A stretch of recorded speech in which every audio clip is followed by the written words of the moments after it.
One of your players on crutches today. That's never good to see with Brandon. No, and it was in practice too. He knee on knee with somebody, and I think that he has a torn meniscus, so it's 4 to 8 weeks we've been told.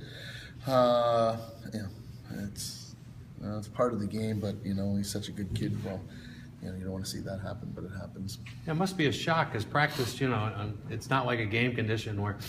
Yeah. Things are going on. You just kind of look up. It's like, why is he down? It must. Yeah, especially the way the last two games were last week, how physical they were, and you go through practice, and we're trying to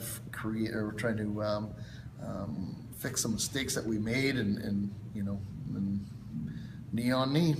Assume he goes to the injured reserve list. What do you do? Do you call someone up for practice squad? Or yeah, we've done that. So he has gone to the injured reserve. So we called up Matt Bennett, who's a defensive guy that's on our practice squad, who's a very good defensive player. He's 22, I think. He's 22, so he's still a little young, but we got full confidence in him. How's the rest of the team feeling after 2 tough games last weekend? Good. We had a real good practice on Tuesday. It was a good flow to it, and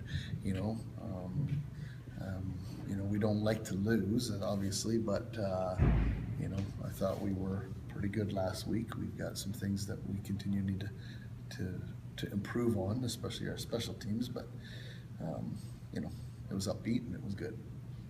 Troy, I looked at the game-by-game results this year, and it surprised me. You haven't been more than a game from 500 at any point this season either way. It's been kind of a funny year in that sense. Do you look at these last 6 games in the stretch and just say, it'd be nice to get on a nice winning streak and build up a little confidence here and get out of the win one, lose one pattern? Yeah, we would like to do that, obviously. We'd like to do that any time of the year, We did that last year at the beginning of the year, and then we went on that negative curve. But I believe we're much better than a 500 club. Last weekend was a step in the right direction, even though we I wouldn't say blew the lead in the last one, but it's a game of lacrosse. It's a 1-goal game is real tough to hold on to. But anyways,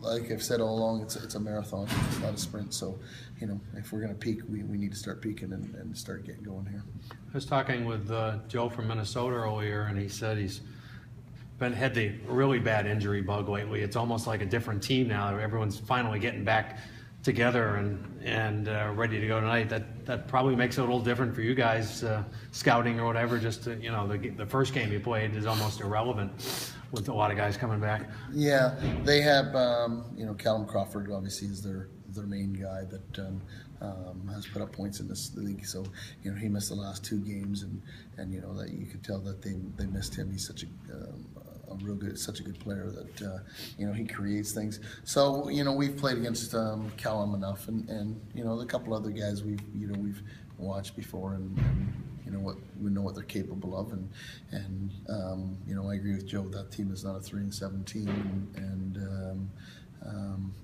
they're battling for playoff spots, so it's going to be a real good game. Yeah, a pretty desperate time for them because look at the standings. They can't afford to fall any farther back. No, it's a desperate time for us too. We can't afford to give any gap either. What are your impressions to this point of the season for Jerome Thompson, progressing it as a rookie? How do you feel about his game at this point? I think Jerome's done a sensational job for us. He doesn't get on the points, the score sheet as much as we would like, but he is doing a lot of other things.